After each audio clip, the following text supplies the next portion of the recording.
मित्रांनो, ठरलं तर मग या मालिकेच्या आजच्या भागामध्ये अर्जुन सायलीला घाबरवत म्हणतो, तुमच्या आवडीचं गाणं प्ले झालं नव्हतं त्यामुळे तुम्ही तर म्युझिक सिस्टमच फोडून टाकली। तेव्हा सायली अजूनच घाबरते आणि म्हणते, नाही नाही, मी असं काहीही केलेलं नाही, पण मला का आठवत नाही? त्यावेळी अर्जुन विचारतो, खरंच आठवत नाही का तुम्हाला? अर्जुन म्हणतो, तुम्ही तर एका माणसाला खुर्ची उचलून मारायला निघाला होतात, तुम्ही हॉटेलचं खूप नुकसान केले मिसेस सायली। अहो, सर्वजण पोलिसांना बोलवायला निघाले होते, पण मीच त्यांना थांबवलं। अहो मिसेस अर्जुन, सायली सुभेदार जेलमध्ये, हे चित्र बरं वाटलं असतं का? असं अर्जुन सायलीला विचारतो। सायली आता रडू लागते आणि म्हणते, नाही। पुढे ती म्हणते, आता मी आईंना कसं तोंड दाखवू आणि कुसुमताईला तरी काय उत्तर देऊ? मी आता एक काम करते, पनवेलला येतच नाही, कुठेतरी दूर निघून जाते। अर्जुन आता तिच्यावर खूप हसत असतो। असं म्हणून ती बेडवर बसते आणि खूप रडू लागते। दुसरीकडे प्रिया आणि पूर्णाजी त्याचबरोबर अस्मिता या तिघीही रूममध्ये येतात। तेव्हा प्रिया लगेच अस्मिताला इशारा करून दार बंद करायला सांगते। ती दार बंद करते त्यावेळी पूर्णाजी म्हणतात, अगं का दार बंद केलं? तेथून चांगला वारा येत होता। त्यावेळी प्रिया म्हणते, पूर्णाजी, तुझ्या घरात जे वारं शिरलं आहे ना, ते अगोदर बघ तू, कारण मला तुम्हा दोघींना काहीतरी दाखवायचंय। पण हे घर माझं आहे आणि इथलं जर कोणी चुकत असेल तर मी तुला सांगणारच ना पूर्णाजी। आता पूर्णाजीलाही प्रश्न पडतो, नक्की प्रियाकडे असं काय असेल? अस्मिता विचारते, नक्की झालंय तरी काय? त्यावेळी प्रिया आता लगेच मोबाईलमधील तो सायलीचा व्हिडिओ दाखवते। त्यामध्ये सायलीने नशा केलेली असते आणि ती नशेतच अर्जुनला काही बीही बोलत असते, त्याचबरोबर सगळीकडे अगदी गोंधळ घालत असते। तेव्हा हे दृश्य पाहतात पूर्णाजींच्या आणि अस्मिताच्या पायाखालची जमीनच सरकते। सायली अजूनही रडत असते, अर्जुन मात्र जोराजोरात हसू लागतो। त्यावेळी सायली आश्चर्याने त्याच्याकडे पाहत राहते। त्यावेळी अर्जुन म्हणतो, मी तुम्हाला जे काही सांगितलं ते सर्व काही खोटं आहे, तुम्ही यातलं काहीच केलं नाही। सायली म्हणते, तुम्ही खोटं बोललात ना माझ्याशी? त्यावेळी अर्जुन म्हणतो, हो मी खोटंच बोललो, परंतु आता जे काही सांगणार आहे ना ते सर्व काही खरं आहे। असं म्हणून तो पुढे सांगू लागतो, मी वॉशरूमवरून जेव्हा आलो ना तेव्हा तुम्ही बाहेर असं नाचत होतात। आता पुढे तिने जे काही केलं, नशेमध्ये असताना कुणाकुणाला त्रास दिला, कुणाची जिलेबी उडून खाली जाऊन कसा धिंगाणा घातला आणि कशा प्रकारे डान्स करत होती, हे सर्व काही अर्जुन आता सायलीला सांगतो। तिला तर आश्चर्याचा धक्काच बसतो।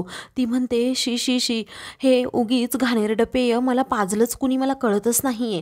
तो हे सर्व काही चुकून झाले मला असं वाटतंय। मला असं वाटतंय इथे सर्वजण एन्जॉय करायला येतात, कुणीतरी आपल्याबरोबर प्रँक केलं असेल। त्यावेळी सायली म्हणते, असं कसं प्रँक केलं? तर आता हे घाणेरडं पेय मुळात कुणी पिऊच नाही, बापरे। असं म्हणून सायली आता स्वतःवरच चिडते। तर अर्जुन आता हसत असतो आणि म्हणतो, उलट बरंच झालं, कारण काल तुम्ही जे काही केलं त्यामुळे मला तुमची दुसरी बाजू समजली। त्यावेळी सायली विचारते, म्हणजे काय? अर्जुन म्हणतो की तुम्ही असं अगदी कुणाचं बंधन नाही, काही नाही, त्याचबरोबर दडपण नाही, अशा वागत होता आणि बोलत सुद्धा होतात, खूप एन्जॉय केला काल तुम्ही, वाटतंय हा दिवस पुन्हा यायला हवा। तेव्हा सायली म्हणते, काही पण बोलू नका, उलट हा दिवस कधी ना आलेला बरा। त्या सायली म्हणते, अहो विश्वनाथ काकांजवळ मी आता जाणार नाही, त्यांना निरोप देण्याची माझी हिंमतच नाहीये।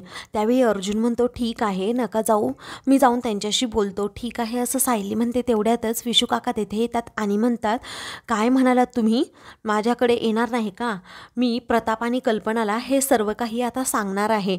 तेव्हा अर्जुन आणि सायली खूपच घाबरतात। दुसरीकडे पूर्णाजी आता सायलीने जो काही धिंगाणा घातलेला असतो तो सर्व काही त्या मोबाईलमध्ये पाहतात, त्यांना आश्चर्याचा धक्काच बसतो। तर अस्मिता म्हणते की बापरे, हनीमूनला गेले आणि दारू पिऊन धिंगाणा घातला व बघताना माझे डोळे फुटले का नाही? प्रिया सायली विरोधात अजून पूर्णाजींना भडकवण्याचा प्रयत्न करत म्हणते की पूर्णाजी, तिथे सर्वांना माहीत असेल की ही कुणाची सून आहे, ती सुभेदारांची, तिने सुभेदारांच्या नावाला आता काळं फासले। तेव्हा त्या आता खूपच चिडतात।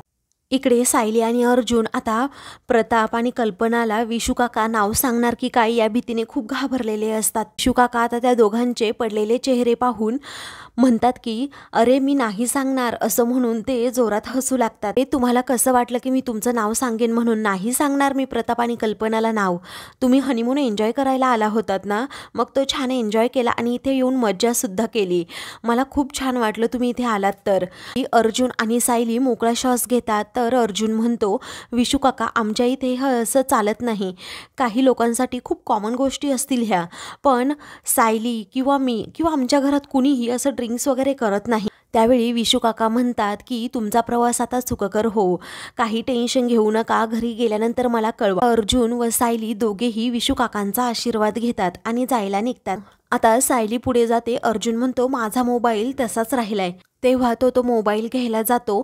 नंतर त्या रूमकडे तो पाहतच राहतो आणि म्हणतो खरंच ही रूम माझ्यासाठी खूप स्पेशल होती, कारण इथे मला रिअलाईज झालं की माझं सायलीवर खूप प्रेम आहे. मनाने सुद्धा हे ॲक्सेप्ट केलं. माझ्या प्रेमाची फर्स्ट विटनेस आहे ही रूम, असं म्हणून अर्जुन आता तिच्याकडे खूप वेळ पाहतच राहतो. त्याचवेळी सायली म्हणते चला सर. अर्जुन आता जायला निघतो.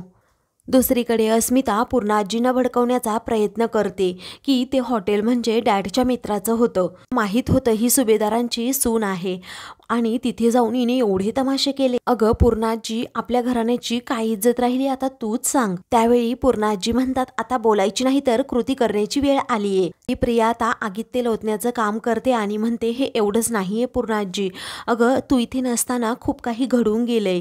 अगं जोगतीने अर्जुन सायलीबद्दल वेगळंच काहीतरी वाईट सांगितलं होतं त्या दोघांच्या नात्याबद्दल.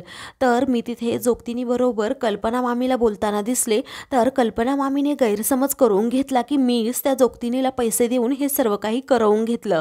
कल्पना मामी माझ्यावर खूप चिडल्या. मी काहीच बोलले नाही कारण माझ्यावर चांगले संस्कार आहे. तेव्हा पूर्णाजी प्रियाचं कौतुक करत म्हणतात बाळा, मी आता कल्पनाला या गोष्टीचा जाब विचारणारच आहे. ही प्रिया म्हणते नको पूर्णाजी, माझ्यामुळे या घरातील माणसांना त्रास झालेला मला नाही आवडणार, तू कुणाला काही विचारू नकोस. पूर्णाजी म्हणतात खरंच तू अगदी प्रतिमासारखी आहेस, घरातील कुणालाच त्रास होऊ नये यासाठी तू खूप काही करतेस. तर अस्मिता अजून आगीत तेल ओतण्याचं काम करत पूर्णाजींना सायली विरोधात भडकवत म्हणते की अगं तू नसताना सायली तर त्या कुसुमकडे जाऊन राहिली होती आणि अर्जुन सुद्धा तिच्या पाठोपाठ जवळपास तिथेच राहत होता.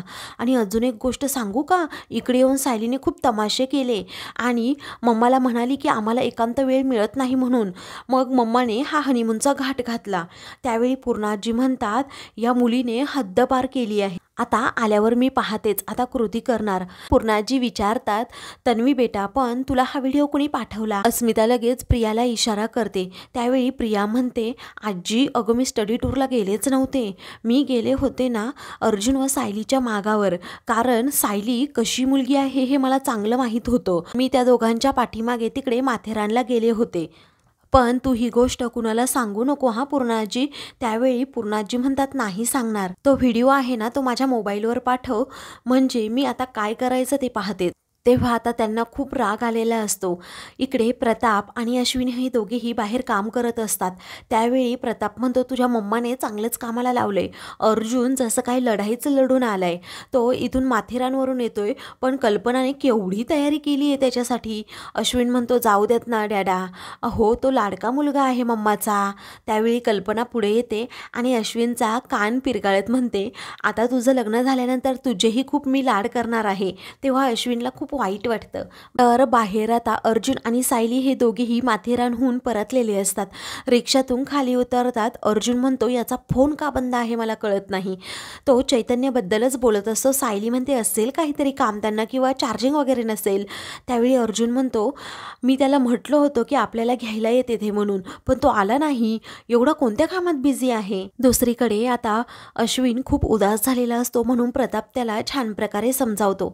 तेवढ्यातच पूर्णाजी कल्पनाला आवाज देत तेथे येतात. पूर्णाजी विचारू लागतात अर्जुन आणि ती मुलगी कधी घरी येणार आहे. कल्पना म्हणते मगाशी अर्जुनचा कॉल आला होता, आत्ता कधीही ते इतक्यात पोहोचतीलच. आता पूर्णाजींचा सूर जरा वेगळाच असतो म्हणून कल्पनाला जरा भीतीच वाटते. मित्रांनो पुढील भागामध्ये पूर्णाजी आल्याचा आनंद अर्जुनला होतो. कडे जाऊन त्यांना मिठी मारतो.